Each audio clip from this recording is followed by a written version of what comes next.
Un jour, Usha rencontra une très belle femme nommée Ina qu'il admirait et adorait profondément. Il décida de la ramener chez lui à Ed pour la présenter à son père. Approchant Ina, il lui avoua son amour et son désir de l'épouser. Impressionné par ses vêtements de luxe et sa voiture luxueuse, Ina accepta sa proposition. Usha emmena Ina chez lui, mais en entrant dans sa chambre, il fut choqué de voir Obina déjà à l'intérieur. Incapable de voir Obina, Ina sortit de la pièce et se retrouva dans le salon. « Que se passe-t-il? Pourquoi es-tu ici? Je n'ai brisé aucune règle jusqu'à présent, demanda Usha. Tu es justement sur le point d'enfreindre l'une d'elles. La troisième et la plus importante règle stipule que tu ne dois coucher avec aucune autre femme que le serpent. Si je ne peux pas coucher avec une autre femme, comment pourrais-je avoir des enfants? Tu m'as dit que tu étais déterminé à payer le prix, et c'en est un. Si tu me trahis, tu deviendras fou et mourras finalement. » Usha n'en croyait pas ses oreilles. Il se sentait piégé et savait qu'il n'y avait aucun moyen d'échapper au pacte qu'il avait conclu avec Obina. Si Obina lui avait parlé de la troisième règle dans son rêve, il aurait sérieusement réfléchi à ses options, mais maintenant il était pris au piège et impuissant. Tu peux te marier avec une autre femme, mais tu ne dois pas avoir de relation intime avec elle. Si tu le fais, tu deviendras fou et mourras. À peine Obina eut-elle révélé la troisième règle qu'elle disparut pendant 10 bonnes secondes. Usha, déconcerté, retourna dans la chambre où se trouvait Ina sur le lit à moitié nue, attendant qu'il prouve sa virilité. Dès qu'elle le vit, elle s'approcha de lui de manière séduisante, essayant de le séduire. Pendant ce temps, Ushi, son frère cadet, prospérait dans le village d'Oyer. Les habitants l'aimaient et le fréquentaient pour sa générosité et sa gentillesse. Il était toujours honnête dans ses affaires et ne trompait personne. Cela faisait que la plupart des villageois préféraient acheter chez lui plutôt que chez les autres vendeurs de légumes. En l'espace de 5 mois, Ushi avait réussi à économiser plus d'argent que la somme totale que son père lui avait donnée. Même si Ushi progressait bien dans sa nouvelle entreprise, il n'était pas heureux car il n'avait pas encore atteint son objectif principal en venant au village d'Oyer. Trouver une femme responsable qu'il aimerait sincèrement, même en tant qu'handicapé. Un jour, alors qu'Ushi vendait ses légumes au marché, une vieille femme s'approcha de son stand.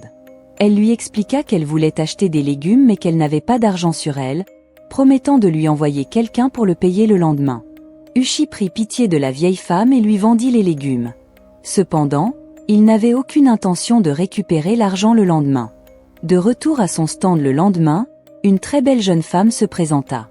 Elle se présenta comme Emeka et dit « Ma grand-mère m'a envoyé pour vous payer les légumes qu'elle a achetés à crédit hier. Elle m'a également demandé de vous remercier profondément pour votre confiance et d'acheter d'autres légumes. » Assis dans son fauteuil roulant, Ushi était bouche bée. C'était la première fois qu'il voyait Emeka et elle était la plus belle femme qu'il ait rencontrée depuis son arrivée au village d'Oyer. Emeka tendit le bras pour payer, et il faillit se lever pour récupérer l'argent avant de se souvenir brusquement qu'il simulait d'être infirme. Emeka s'approcha et vit qu'Ushi était assis dans un fauteuil roulant. Elle s'approcha de lui et lui donna l'argent tout en choisissant d'autres légumes à acheter. Pendant ce temps, d'autres clients s'approchaient du stand d'Ushi pour acheter des légumes. Il ne restait plus grand-chose, alors Emeka aida Ushi à vendre le reste de ses produits. En la voyant communiquer facilement et plaisanter avec ses clients, Ushi l'admira encore plus. Une fois la vente terminée, Emeka proposa de ramener Ushi chez lui en le poussant. Ushi accepta rapidement et Emeka le poussa joyeusement sur le chemin. La plupart des villageois qui les voyaient ensemble souriaient et faisaient des remarques amusantes. Ils feraient un beau couple, disaient certains. Ils ont l'air bien ensemble, disaient d'autres. Ushi pensait que Emeka serait provoquée par leurs commentaires, mais il fut surpris de voir qu'elle souriait simplement à leurs remarques. Tu es donc le nouvel arrivant de la communauté d'Oyer, le célèbre vendeur de légumes qui a soudainement gagné en notoriété grâce à sa personnalité spéciale? Mais personne n'a mentionné que tu étais infirme. Comment est-ce arrivé? Ushi éclata de rire face à sa déclaration. Il savait qu'il devait répondre à sa question, mais il ne voulait pas lui mentir. Il changea donc judicieusement de sujet. Je n'avais aucune idée d'être aussi populaire. En parlant de ça, c'est la première fois que je te vois au marché. Tu n'es pas du village. Eh bien, si, j'habitais ici avec mes parents et j'ai aussi étudié en ville. Mais après leur mort, j'ai dû revenir vivre avec ma grand-mère car je n'avais plus l'argent pour continuer mes études. Ushi ressentit une profonde pitié pour elle. Il lui présenta ses condoléances et resta silencieux pendant la majeure partie du trajet. En arrivant chez Ushi, Emeka remarqua que sa maison était bien rangée et que certains objets étaient placés en hauteur. Elle lui demanda donc « Comment fais-tu pour monter les choses là-haut avec ton fauteuil ?» Ushi pointa rapidement un bâton à l'extérieur de la maison. « J'utilise ce bâton pour les faire descendre et les remonter. » Ushi craignait que Emeka ne découvre son secret, mais il réussit à répondre à toutes ses questions avec sagesse. Une fois la visite de la maison terminée, Emeka proposa d'aider Ushi à laver ses vêtements et à faire quelques tâches avant de retourner chez sa grand-mère. À chaque tâche accomplie par Emeka, Ushi tombait de plus en plus amoureux d'elle. Une fois terminée, elle promit de revenir le lendemain si elle était libre pour l'aider à préparer un délicieux repas, car elle avait autrefois un ami infirme et savait à quel point il pouvait être difficile de se déplacer. Cette nuit-là, Ushi ne put dormir. Il n'arrêtait pas de penser à Emeka.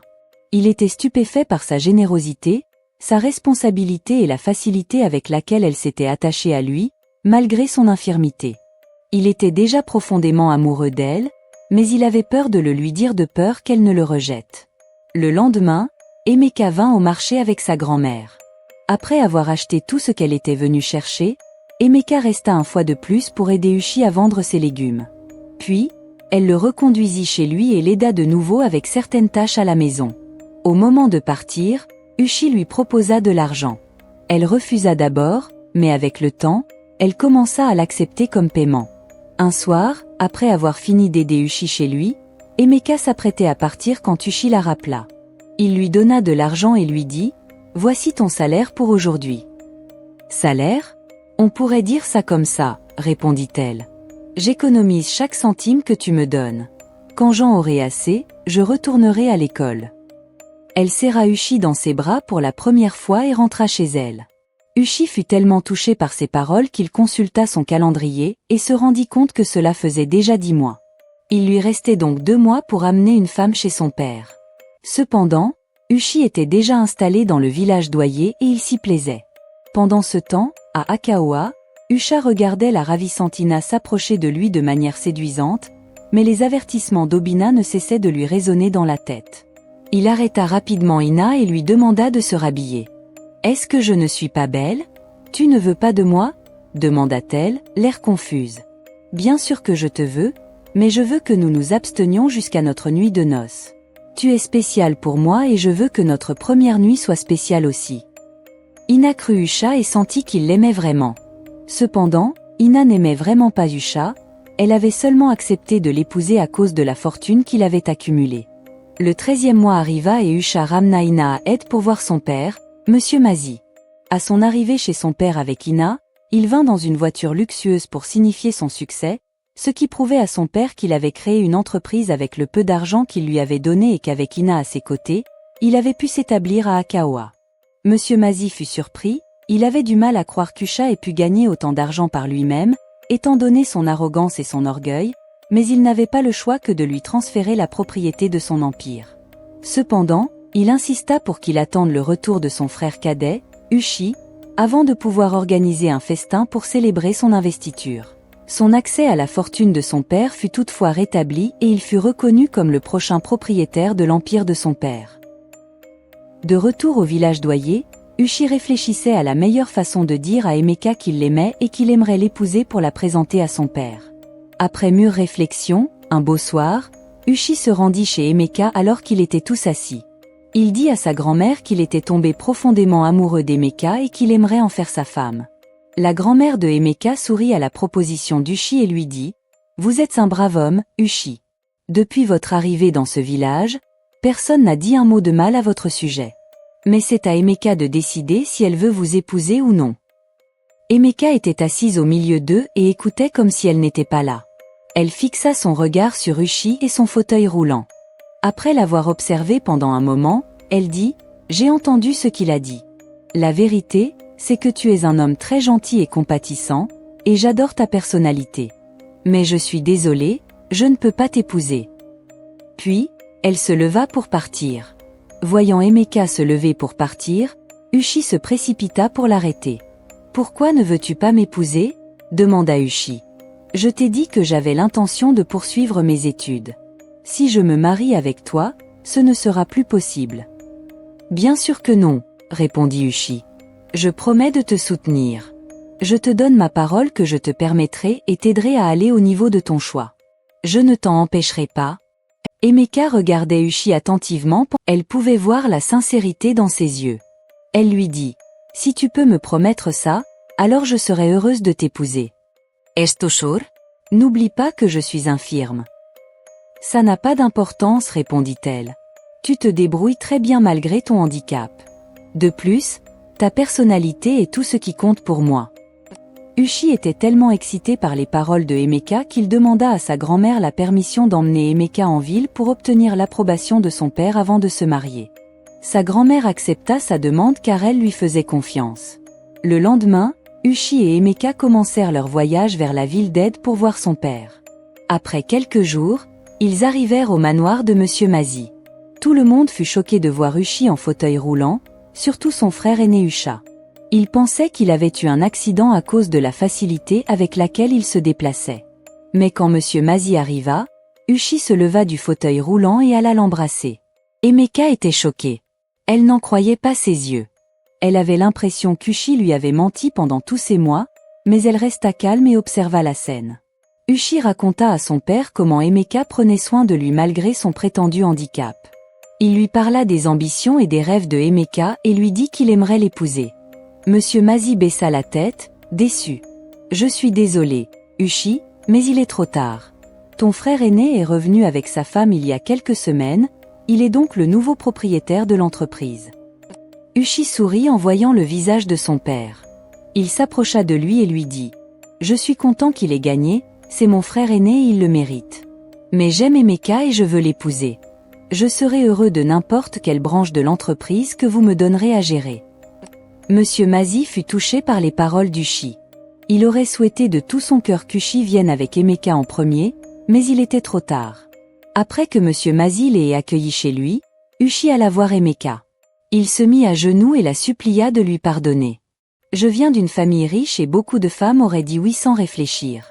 C'est pourquoi j'ai prétendu être Intireba firme afin de trouver quelqu'un comme toi, qui a bon cœur, » expliqua Ushi à Emeka. Emeka comprit Ushi et le pardonna sans hésiter. « J'avais peur de te laisser seul au village d'Oye en rentrant à l'école. Je m'inquiétais de la façon dont tu te débrouillerais tout seul en mon absence. Mais je suis heureuse que tu sois complet. Tu iras bien. » Ushi se sentit vraiment béni que Emeka soit entré dans sa vie. Une semaine plus tard, la grand-mère de Emeka les rejoignit en ville. Une grande fête de mariage fut organisée pour Usha et Ushi en même temps. Elle était si grandiose qu'on en parla dans la ville pendant plus de 2 mois. Ushi se vit confier la direction d'une nouvelle branche de l'entreprise de son père, tandis qu'Usha reprenait l'empire familial. Une fois à la tête de l'empire de son père, Usha eut accès à une richesse incommensurable. Il commença à voir le serpent qu'Obina lui avait donné comme un fardeau. Il n'avait plus besoin de l'argent qu'il lui apportait, mais il était toujours obligé de dormir avec lui 2 fois par semaine. Il ne fallut pas longtemps avant que sa femme ne commence à se plaindre du fait qu'il ne l'avait pas touchée depuis leur mariage il y a plusieurs mois. Usha était à court d'excuses. Il lui disait souvent qu'il était fatigué, puis beaucoup de gens commencèrent à la pointer du doigt comme étant responsable de sa stérilité. Des rumeurs commencèrent même à circuler, disant que Ina était stérile ou que son utérus était endommagé. Cela rendit Usha très triste et en colère, mais Ina resta avec lui à cause du luxe et de la richesse. Elle commença à mettre secrètement de l'argent de côté sur son compte d'épargne. Un jour, Ina se réveilla très tard dans la nuit pour aller aux toilettes. Elle fut surprise de ne pas trouver son mari à ses côtés. Après s'être soulagée, elle fit le tour du manoir à la recherche du chat, mais elle ne put le trouver. En passant devant l'une des nombreuses pièces du manoir, elle entendit du bruit provenant de l'une d'entre elles. Elle s'approcha lentement de la pièce, pleine de peur, et jeta un coup d'œil par le trou de la serrure. Ce qu'elle vit la choqua et la mit en colère. Elle vit Usha dormir avec une très belle femme dans la pièce. Furieuse, elle força la porte et confronta Usha. Mais dès qu'elle entra dans la pièce, la femme avec qui Usha dormait, Usha, se transforma lentement en serpent.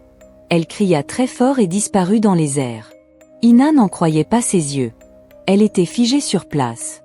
Cependant, Usha réalisa qu'il avait enfreint l'une des règles qu'Obina lui avait données. Il s'assit sur le lit, vaincu et confus, réfléchissant à ce qu'il devait faire. Il commença progressivement à perdre la raison et à montrer des signes de folie, comme manger le rembourrage du lit. Ina l'observa pendant un moment et réalisa qu'il était devenu fou. Elle se souvint des histoires d'Obina à Akahao et en conclut qu'Usha devait avoir obtenu sa richesse grâce à elle. Ina ouvrit l'armoire du chat, elle était remplie de l'argent qu'il recevait du serpent, mais il n'en avait plus besoin. Elle l'avait donc stocké là. Ina mit tout cet argent dans des boîtes et s'enfuit, laissant Usha à son sort.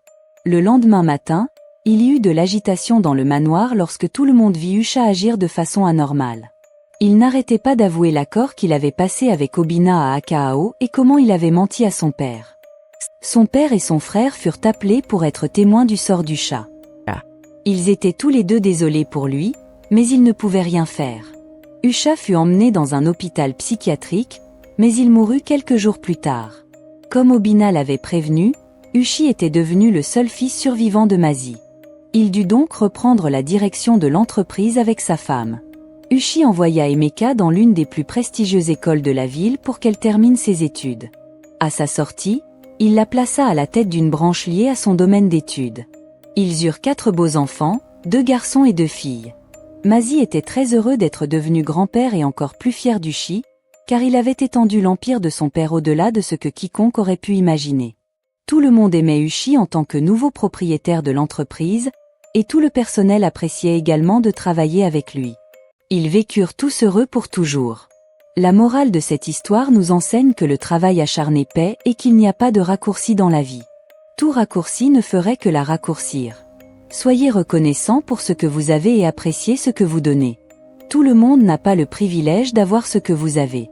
Ne vous fiez pas uniquement à l'héritage de vos parents, apprenez à avoir votre propre esprit pour pouvoir construire votre propre empire, ou mieux encore, développer celui que vous avez hérité. Merci beaucoup d'avoir regardé et n'oubliez pas de lâcher un pouce bleu et de vous abonner à notre chaîne YouTube si cette histoire vous a plu. Dites-nous en commentaire depuis quel pays vous nous écoutez. À très bientôt pour une nouvelle histoire, prenez soin de vous. Ciao.